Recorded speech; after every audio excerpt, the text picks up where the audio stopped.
मैं मनीषा। तो दोस्तों आज 13 फ्राइडे है। फरवरी में भी 13 फ्राइडे था और आने वाले नवंबर में भी 13 फ्राइडे आने वाला। तो ये तो बड़ा मनोज दिन है। पता नहीं एक साल में 3 फ्राइडे आ गए।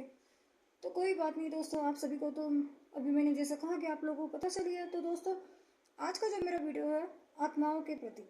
आत्माएं होती है या नहीं होती है, इंसान सोचते अफवाह है, ये झूठ है। लेकिन जो इसे जानता है, जिसे ये पता है, वो कभी भी इस बात से ऐसा नहीं कहेगा कि मुझे नहीं मालूम, मुझे नहीं पता। जिसे पता है वो सब जानते हैं, जिन्हें नहीं पता है मुझे लगता है उन्हें महसूस करने की बहुत ज़रूरत है।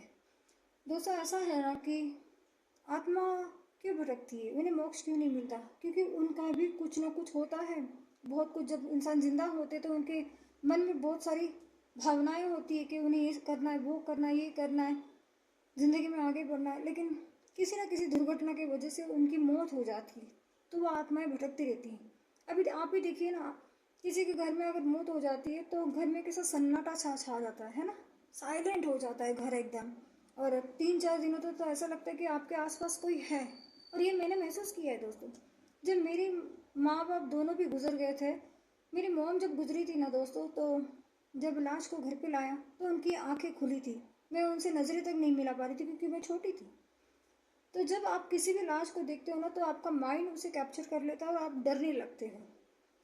तो एक छोटा बच्चा तो आसानी से डर सकता है, लेकिन बड़े बुजुर्ग भी इस बात को मानते हैं कि आत्माएं होती हैं। आप इसी बात को ऐसा अनदेखा नहीं कर सकते और अनसुना भी नहीं कर सकते हैं। देखो, आत्माएं आपसे कुछ ना कुछ कहना चाहती है, बस इंसान उससे डरते हैं, उस फीलिंग से डरते हैं। उन्हें लगता है कि नहीं, शैतान है भाई, हमारा कुछ बिगाड़ देंगे या हमारे ऊपर कब्जा कर लेंगे। आत्माएं कब्जा क्यों करती हैं? जब उन्हें लगता है कि कोई आत्मा उनका सपोर्ट कर सकती है, इस इंसान के शरीर में जाने से हमें सपोर्ट हो सकता है, हमारी जो बाकी बची कुची जो चीज़ें हम पूरी कर सकते हैं। लेकिन हर इंसान इस चीज़ के लिए कैपेबल नहीं होता, इतना स्ट्रांग नहीं होता है। लेकिन जो स्ट्रांग है उन्हें ये सब बात पता है। साइंस इस बात को मानती नहीं है, लेकिन हम आम इंसान तो इस बात को मानते हैं। हमारे बड़े बुजुर्ग भी बोलते थे ना, शाम के वक्त इधर मत जाओ, उधर मत जाओ, ये मत करो, वो मत करो। ऐसा कुछ भी नहीं है दोस्तों। हम सिर्फ बड़े बुजुर्गों की बातों को मानते हैं इसलिए क्योंकि उन्हें हमसे ज़्यादा पता है। वो हमें जब बताते हैं, क्यों बताते हैं? क्योंकि वो अपने बच्चों का अच्छा चाहते हैं। आगे क्या होगा, कैसे होगा, वो बताना चाहते हैं, है ना। आप किसी भी हॉस्पिटल में जाओ, आम पेशेंट को देखो और एक मुर्दे को देखो, तो आपको कितना डर लगता है। आम पेशेंट को तो आप नॉर्मल देख सकते हो, लेकिन एक लाश को आप जब देखते हो तो आपके दिमाग में 10 मिनट तक वो घूमते रहता है, क्योंकि उसके अंदर सांसें नहीं होती, धड़कनें नहीं होती, है ना। दोस्तों ऐसा नहीं है कि इंसान को डर नहीं लगता, इंसान को बहुत डर लगता है। इंसान अंदर ही अंदर बहुत घबराता है, लेकिन वो जाहिर नहीं कर पाता है कभी भी। हालांकि इंसान के दिल में हर वक्त, हर मिनट, हर ओर डर है। लोग कहते हैं कि हमें डर नहीं लगता, लेकिन डरना ज़रूरी है। आप कह दोगे कि नहीं नहीं नहीं नहीं, दुनिया में देखो सबसे पवित्र जगह एक ही है, वो है शमशान, कब्रिस्तान। इसके अलावा आपको पवित्र जगह कहीं भी दुनिया में नहीं मिलेगी, क्योंकि वहाँ आत्माओं का वास होता है। आत्माएं आपसे बात करती है।